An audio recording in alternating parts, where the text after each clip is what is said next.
Ayan, Day. May discount dito, Day. Bumili tayo ng tatlo. 49 isa.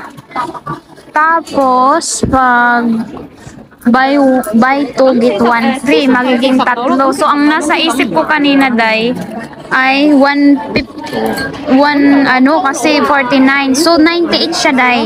O, naka-free tayo ng, ano, 98 lang pala siya, Day. Ay! Tapos, magsisi na naman, ayan, Day, nakabili tayo ng, ano, ng damit. Maganda ba?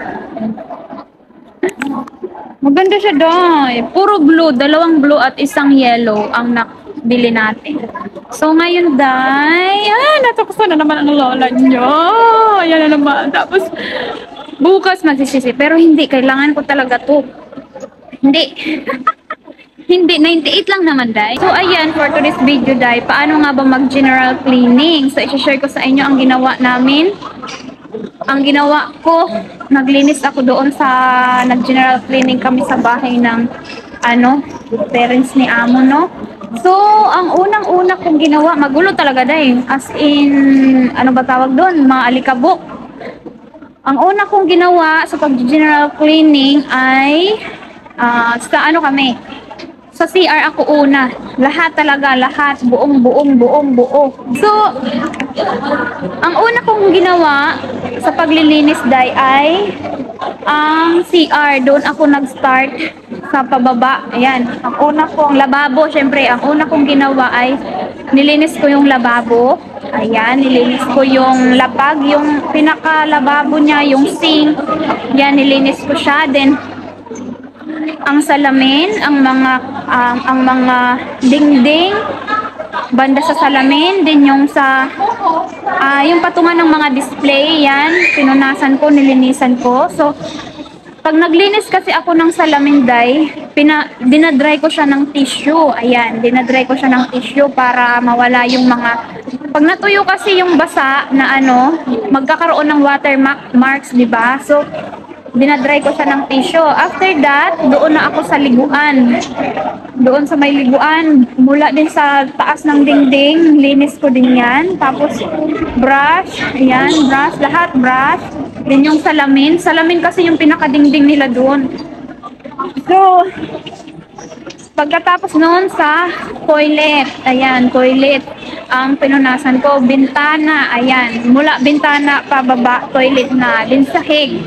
So, pagkatapos ko doon sa ano, Day, sa CR, ayan, pumunta na ako sa room nila, sa room. So, ang inuna kong linisan yung mga aparador displayhan, yung dingding, kasi may moist yung mga dingding eh.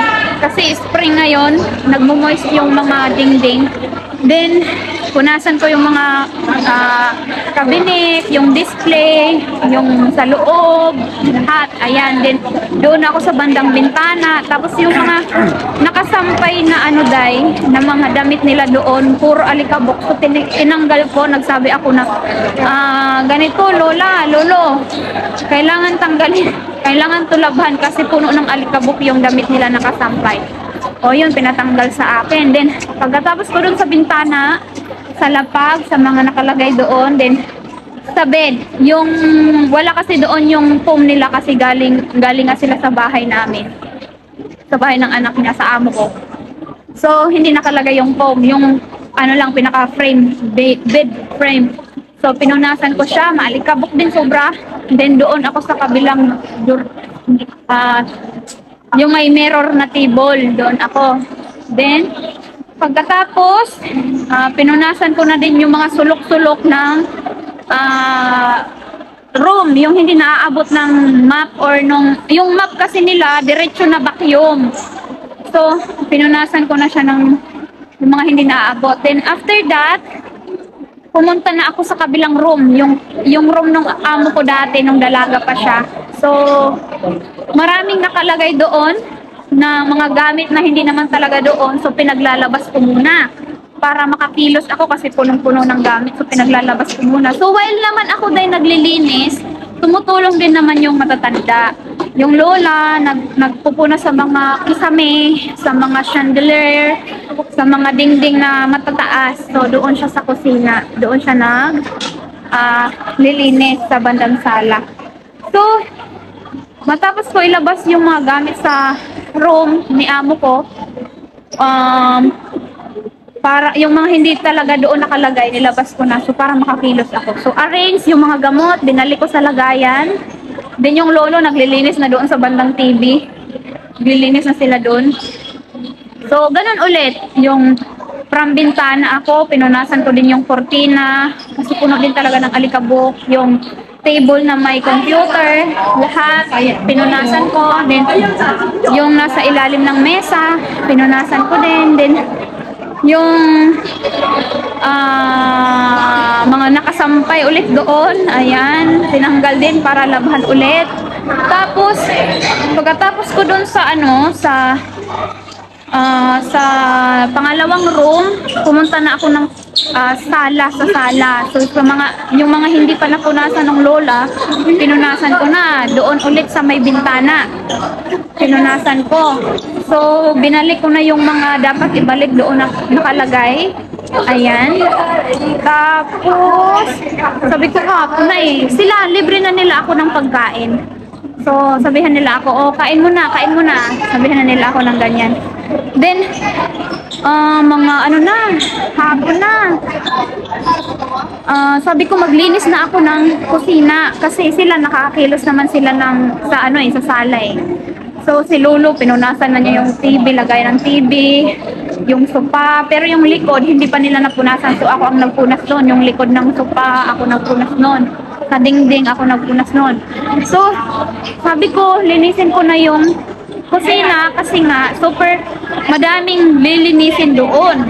So ang una kong nilinis, syempre nagpabili ako nung pinakita ko dati sa inyo na na yung lagi nasa live ko, yung pangtanggal talaga ng stain kasi yung yung lababo nila ang kulay ay white. So may mga stain ng mga tsaa. Yan ang hirap niyang tanggalin pag hindi yun ang gamitin ko. So nagpabili ako, sabi ko bilhan mo ako ganito kasi wala na. May hinanap si Lola na ibang detergent.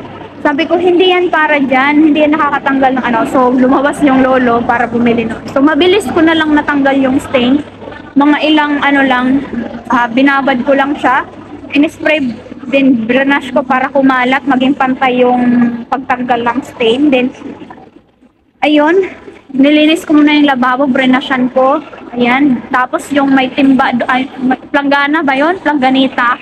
Puno din ng mancha ng stain. Din yung isang salaan doon, puno din ng stain. So, nilinisan ko muna siya.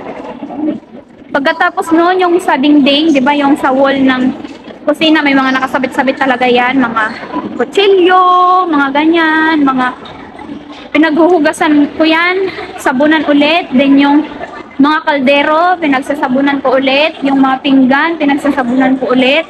Tapos yung lagayan ng mga patungan ng mga ano-ano pa, pinagsasabunan ko ulit. Then doon na sa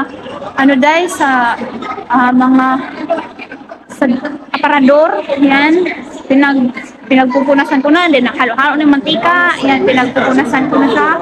Tapos,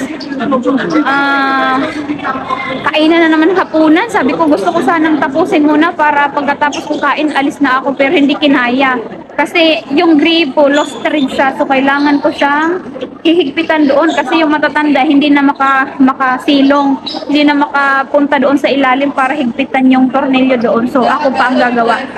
So, ayan, almost finished na ako that time. Then, lahat na napunasan ko na. Ang pinaka-last ay